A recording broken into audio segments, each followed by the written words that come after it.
Hola, ¿cómo están? Bienvenidos a Chile 50. Hoy viajaremos hasta 1986, un año en que detrás del cometa Halley vivimos varios acontecimientos impactantes e inesperados. ¿Preparados para revivirlos? Vamos. Hubo 5.000 personas acá que rompieron los cristales, se rompieron 16 vidrios. Si no lo cancelan, no puede ingresar, no puede salir. Aquí se produjo el choque frontal de dos trenes. Toda la gente volaba por todos lados. Son súper realistas, son súper originales. Luego de eso lo dejaron que se quemaran enteros. La niña lo único que pedía era que muriera. Y ya está bueno que los señores políticos se den cuenta que estamos en una guerra entre el marxismo y la democracia.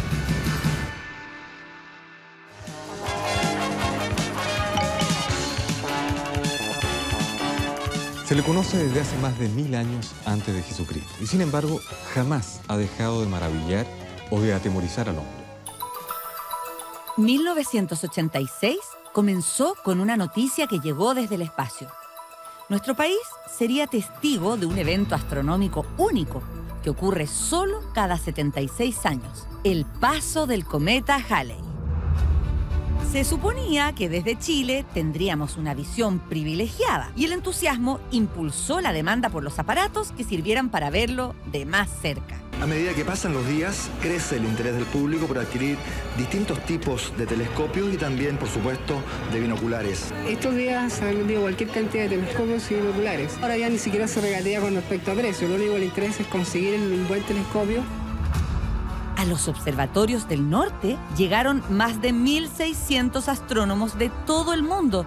Miren qué profe los estaba esperando. En Chile tenemos la suerte todos de estar muy bien ubicados para ver el cometa.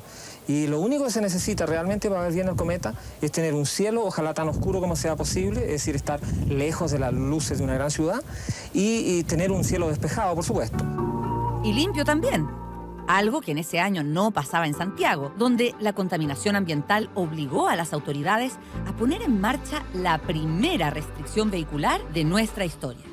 Dentro de la tabla confeccionada por el Servicio de Salud del Ambiente para medir la calidad del aire, el nivel 5.6, correspondiente a hoy, está catalogado como malo. Para mí ha sido favorable. Es buena medida la que ha tomado el gobierno. El menos auto es mejor para uno. Creo que continúe durante los años que quedan para que sea mejor Santiago. ¡Qué optimista el caballero! Esa primera restricción fue para la locomoción colectiva, los autos particulares y los taxis, el mismo sistema que sigue hasta hoy. En determinados días no podían circular los vehículos cuyas patentes terminaran en ciertos dígitos. Se ha decretado una nueva restricción de un 20% que afecta a los vehículos cuyas patentes terminen en 0 y 5. Volvamos al Halley. La fecha para ver el cometa se acercaba. Así eran los preparativos en el norte. Este convoy, denominado el Tren Halley, fue puesto en servicio por Ferrocarriles del Estado a solicitud de la Municipalidad de La Serena para facilitar a turistas y vecinos de la ciudad la observación del cometa en la pequeña localidad de Lambert, ubicada a 20 kilómetros al norte de La Serena. ¿Había un tren a La Serena?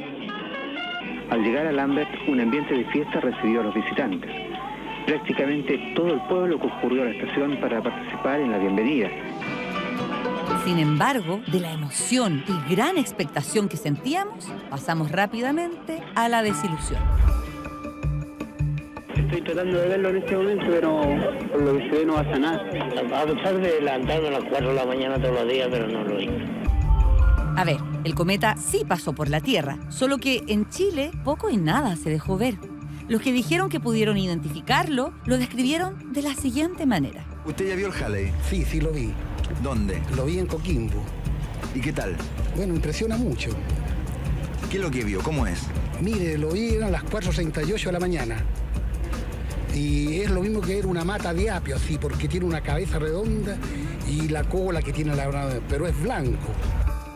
Décadas después, el que fuera vocero de gobierno entre 1984 y 1987, Francisco Javier Cuadra, reconoció que la gran difusión de la llegada del cometa Halley fue una estrategia comunicacional del régimen militar. Esa campaña comunicacional tuvo mucho impacto. Se produjo una especie de célula comunicacional con un centro en torno al cometa Halley y todos los demás temas comenzaron a irse a la periferia.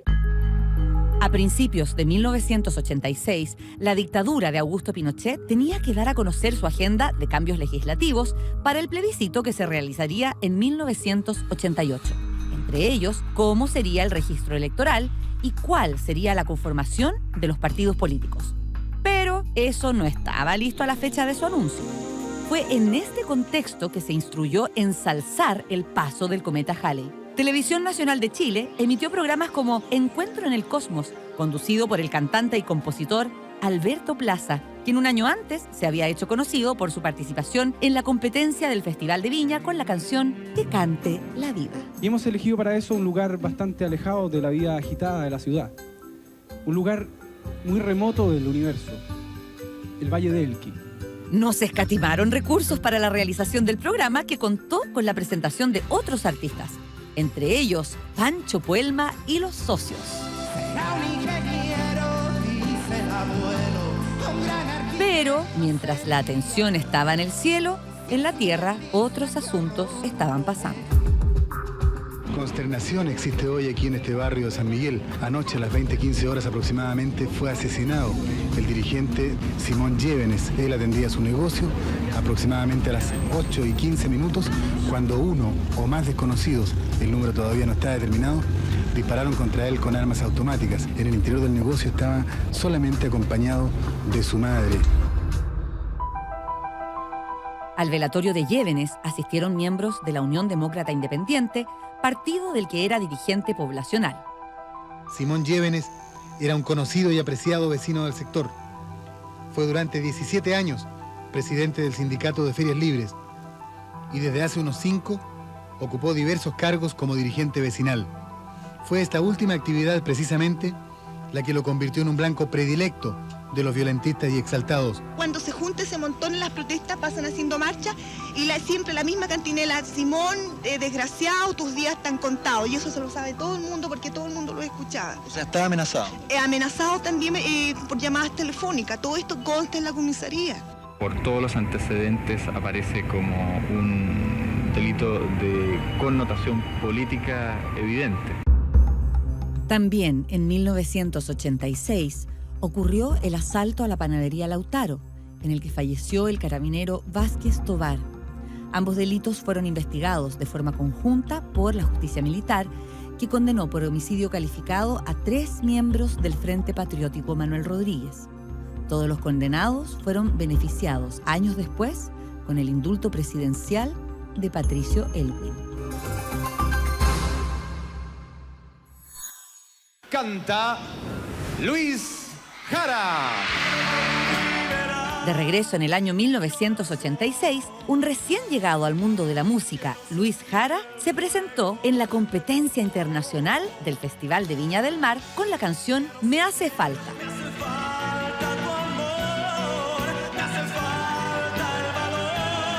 Estaba debutando y se quedó con el segundo lugar del certamen. Segundo premio para esta competencia. País Chile. Me hace falta, de Reinaldo Tomás Martínez, interpretada por Luis Jara. Ese gran comienzo de año fue el puntapié para que meses más tarde grabara su primer álbum de estudio, Ámame, logrando el reconocimiento público y mediático como una de las voces más privilegiadas del país.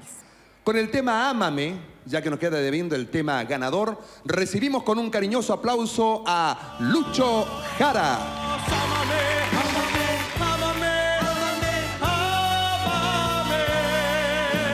Los psicoanalistas me transforman en paciente. Otro disco nacional que se grabó en 1986 fue Locos Rayados, álbum debut de la banda chilena Cinema. ¿Se acuerdan? Este es un archivo del programa Magnetoscopio Musical de nuestro canal. Es el mundo de los inadaptados, es el mundo de los incomprendidos, es el mundo de los locos rayados. Con sus coloridas y dinámicas presentaciones, este grupo no tardó en lograr una rápida difusión televisiva, lo que los posicionó fácilmente en los rankings radiales.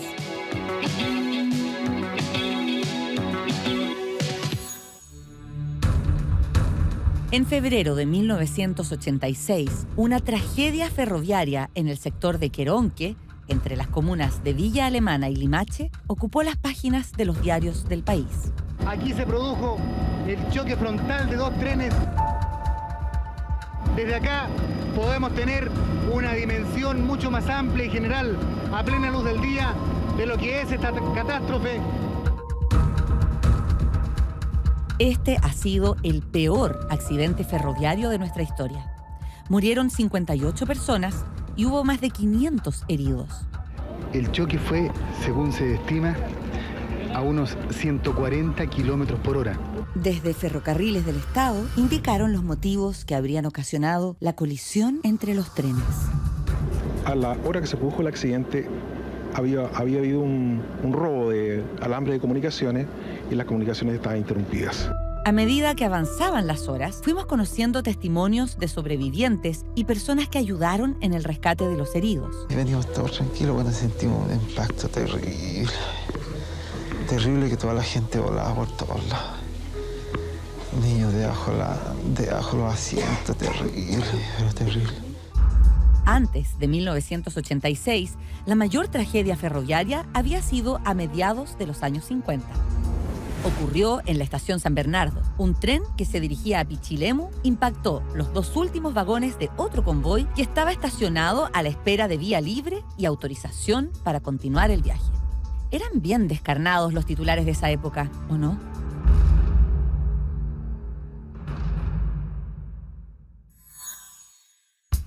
Entre noviembre y diciembre de 1986 se realizó en nuestro país la tercera versión de los Juegos Suramericanos ODESUR. En ella participaron más de 1.000 deportistas en 17 disciplinas. Así fue su inauguración. 1.500 estudiantes dieron vida a la ceremonia inaugural de estos terceros Juegos Sudamericanos. Un acto sobrio que contó con la presencia de las más altas autoridades del deporte nacional. Tras el desfile de las delegaciones, el atleta Omar Aguilar tuvo el honor y la responsabilidad de portar la antorcha que encendería la llama olímpica, dando por iniciado estos Juegos. En la jornada inaugural de las competencias propiamente tal, se disputaron el tiro, levantamiento de pesas, esgrima y boxeo. Chile obtuvo sus primeras 4 medallas de oro en el levantamiento de pesas o halterofilia, envión y total. La cuarta medalla fue de Grinaldo Vázquez en 60 kilos arranque. Fueron 50 oros en total. Y aunque Argentina nos superó en cantidad, Chile fue el país más premiado de la competencia, con 176 medallas ganadas en las diferentes disciplinas. Luis Araya ganó la caza submarina con 245.200 puntos. Esgrima, tiro al vuelo, tenis, boxeo, ciclismo y deportes submarinos fueron algunas de las otras competencias en que los deportistas chilenos ganaron el primer lugar. Además de la transmisión de esta fiesta deportiva, en 1986 nuestro canal estrenó La Quintrala. Protagonizada por Raquel Argandoña, por entonces una joven promesa televisiva, la teleserie narró la vida de Catalina de los Ríos y Lisperger, una dama de la aristocracia del siglo XVII acusada de asesinatos y brujería. Que venga, que nadie lo detenga, que corra, que nadie lo socorra. Vamos a dormir. Fueron solo 10 capítulos, pero bastaron para que la supuesta maldad de la Quintrala y la interpretación de Argandoña quedaran grabadas en nuestra memoria hasta hoy. Porque tú no podrías ser su esposa. Estás casada, Catalina.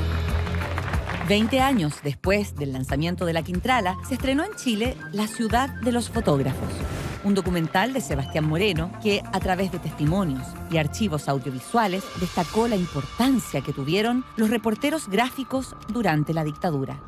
Un extracto de este documental fue mostrado en el programa Hora 25 de TVN. Fuimos dando cuenta la importancia y el valor que tenía la fotografía como documento. O sea, por alguna razón nos perseguían tanto, ¿no?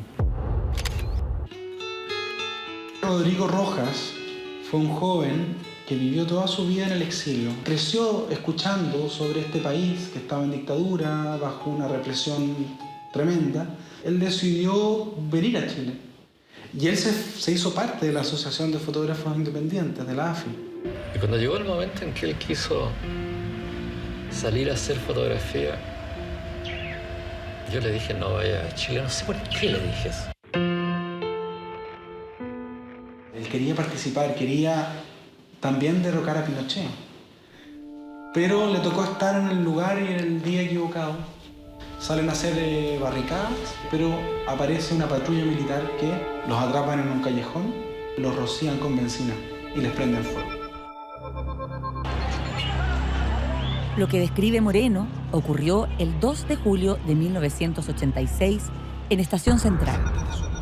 En medio de una de las protestas que marcaron esos años, el fotógrafo Rodrigo Rojas de Negri y la estudiante universitaria Carmen Gloria Quintana fueron quemados vivos por una patrulla militar. Un atentado que impactó a Chile y al mundo. Fue uno de los crímenes más brutales de la dictadura, el que hoy conocemos como caso Quemados. O sea, la impotencia no haber podido hacer nada. Yo creo que cualquiera, ¿sabes? Luego de eso lo dejaron que se quemaran enteros. La niña lo único que pedía era que muriera.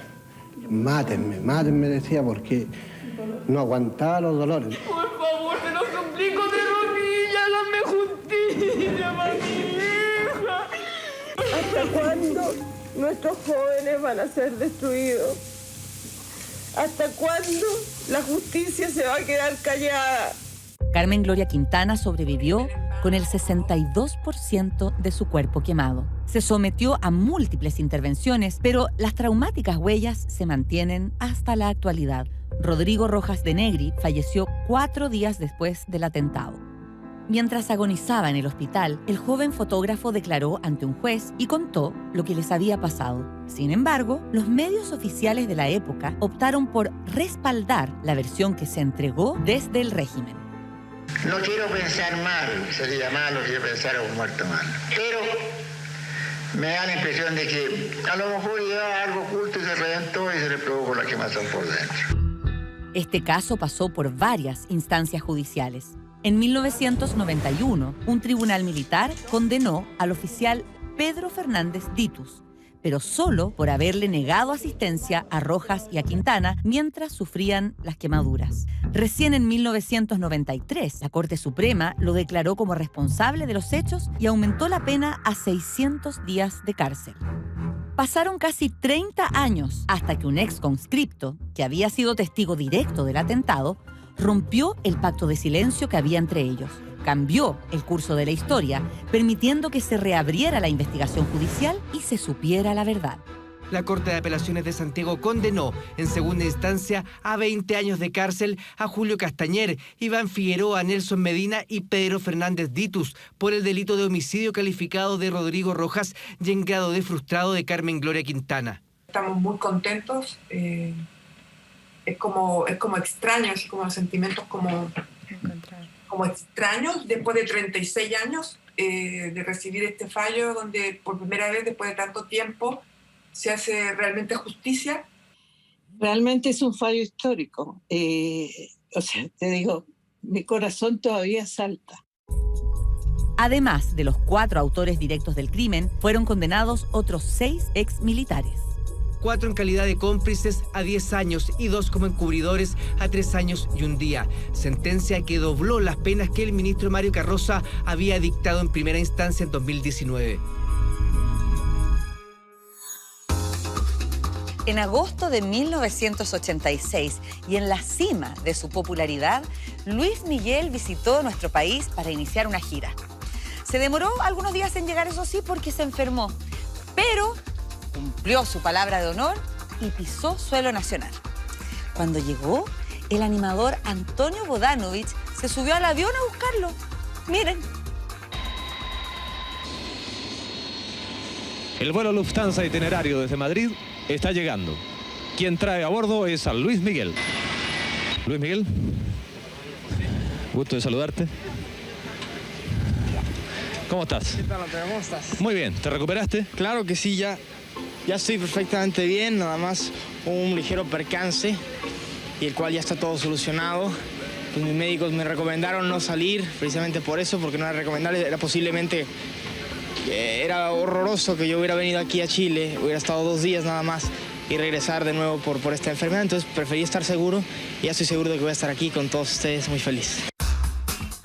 El registro de la llegada del también conocido Sol de México fue del programa En Vivo. El equipo, liderado por Carlos Pinto, planificó una especie de broma para poner al cantante en apuros. De acuerdo a nuestros planes, el cantante mexicano debía asumir toda responsabilidad por los supuestos daños hechos por las fans al recinto de aeropuerto. Observen la reacción del ídolo juvenil. Mira ahora el señor que debería haber llegado el día sábado pasado, él tenía que llegar usted, ¿no? Él tenía que haber llegado el sábado pasado. ¿Y por qué no llegó? ¿Tuvo problema? Bueno, hubo 5.000 personas acá que rompieron los cristales, se rompieron 16 vidrios, 2 lámparas, 23 pastelones, 10 dinteles, sacaron todas las betarracas, las plantas, los lápices que teníamos al frente y los arrojaron a la losa e insultaron a la gente. Tiene un presupuesto del señor que a mí no me importa que sea fan del señor, aquí tiene que pagar, señor. Todo el mundo tiene que pagar acá. Hay 1.600.000 pesos, equivalente a moneda nacional, $8.000. Si no lo cancela, el señor no puede ingresar, no puede salir. Ay no, miren su cara. Pobre Luismi. Pero era toda una talla televisiva. Luis Miguel pudo entrar sin pagar nada y cumplir con su gira.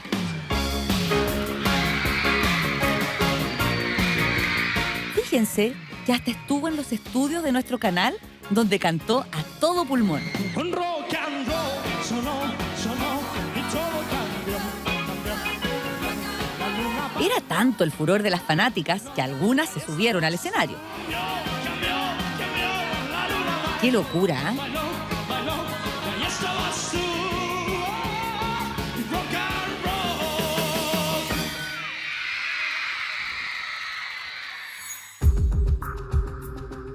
Ese mismo agosto de 1986, los servicios de seguridad del régimen descubrieron un cargamento de armas que el Frente Patriótico Manuel Rodríguez había internado al país por el norte, en una pequeña caleta llamada Carrizal Bajo. Por vía marítima y de manera clandestina, la agrupación guerrillera había ingresado un cuantioso arsenal enviado desde el extranjero para ser empleado en acciones armadas contra la dictadura militar de Augusto Pinochet. Esta nave, según han establecido los servicios de seguridad, era la encargada de realizar el traspaso del arsenal subversivo terrorista. Entre las armas que incautó la Central Nacional de Informaciones, la CNI, habían más de 3.500 fusiles, decenas de ametralladoras y toneladas de explosivos. Luego de la confiscación, el armamento fue puesto a prueba por las autoridades en una demostración a la que invitaron a la prensa. Lo que no se sabía en ese momento es que antes de ser descubierto este arsenal, ya habían ingresado al país otras armas, las que un mes después, el 7 de septiembre del 86, serían utilizadas por el Frente Patriótico Manuel Rodríguez para atentar contra Augusto Pinochet y su comitiva. Nos encontramos en la residencia de Su Excelencia el Presidente de la República. El jefe del Estado ha accedido a conversar con Televisión Nacional para entregar antecedentes del criminal atentado de que fuera objeto la columna presidencial esta tarde.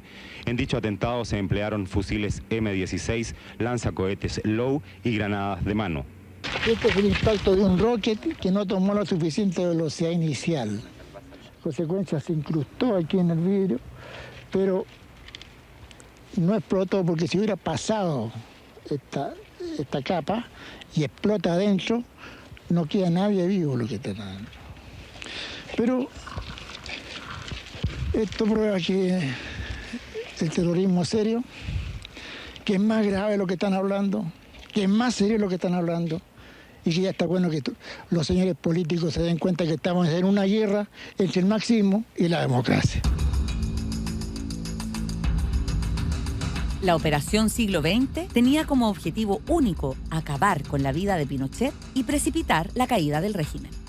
Un plan sin precedentes en Chile y que originalmente pretendía hacer estallar con dinamita a la comitiva presidencial en el sector de las Vizcachas. Una ruta que comúnmente usaba el comandante en jefe del ejército cuando visitaba su casa de descanso en El Melocotón.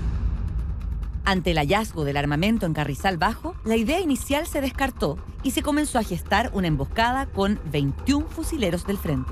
Los combatientes preseleccionados recibieron entrenamiento y preparación especial. Su misión era matar a Pinochet y escapar sin ser identificados.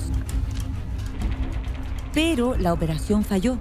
El cohete que le lanzaron no explotó y el chofer del general logró manejar en retroceso y escapar al fuego cruzado. Tras 6 minutos de tiroteo, los frentistas arrancaron en autos con balizas, haciéndose pasar por policías. En la carretera quedaron los cuerpos sin vida de 5 escoltas, mientras otros 11 resultaron heridos. Inmediatamente después de este episodio, se declaró el estado de sitio. Esa misma noche, el entonces director de la CNI, Humberto Gordon, ordenó vengar a los fallecidos. Según consta en el proceso, Gordon se comunicó con Álvaro Corbalán. La instrucción era matar a 2 opositores por cada uno de los 5 escoltas caídos en el cajón del Maipo. Para esto, a través de Televisión Nacional, se emitieron falsos anuncios de utilidad pública, mensajes en clave que llamaban al acuartelamiento de diversas unidades militares. Se cita en forma urgente al Club Deportivo Papillón a una reunión en su sede social de Colina.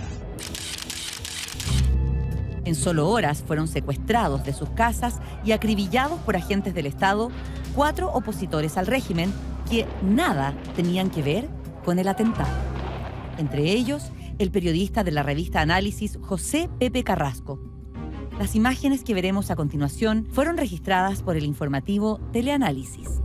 Han pasado poco más de 24 horas desde que el periodista José Carrasco fue secuestrado de su hogar por civiles no identificados.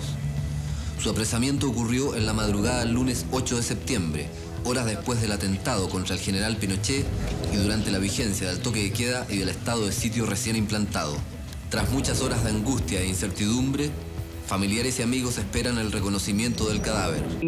Conocido entre sus amigos y cercanos como Pepone, José Carrasco era dirigente del Colegio de Periodistas, reportero de revistas, diarios y televisión entre los años 60 y 70 y dirigente del MIR.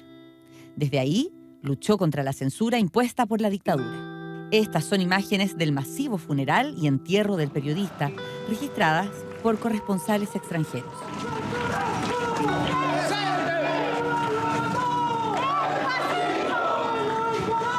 El asesinato de José Carrasco representó una amenaza explícita a la prensa alternativa, que en esos años trataba de informar lo que no mostraban los medios tradicionales.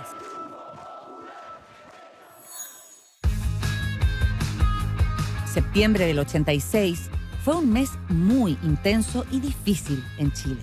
En medio de lo que estaba pasando, los prisioneros habían anunciado el lanzamiento de su segundo disco, Pateando Piedras. Acá los vemos en el Estadio Chile, pero poco antes, el 15 de septiembre, decenas de seguidores los habían acompañado en el Café del Cerro, en Bellavista, un local que era el epicentro de la música contestataria de los 80.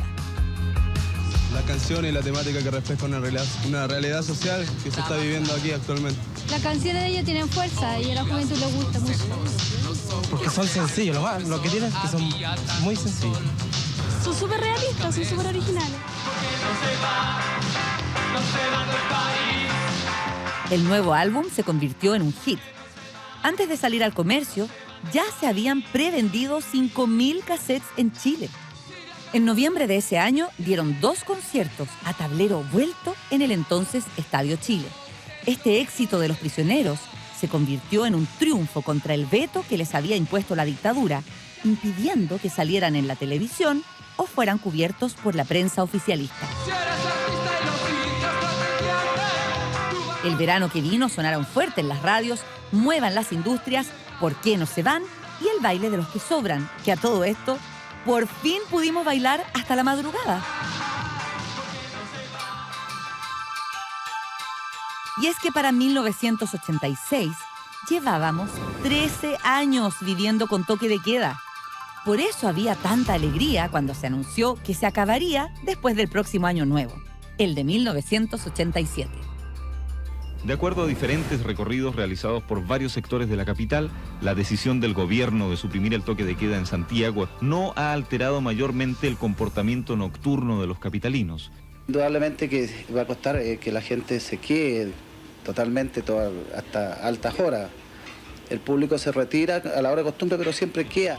De todas maneras, los empresarios nocturnos han coincidido que en estos días de fiesta se ha notado un aumento de público.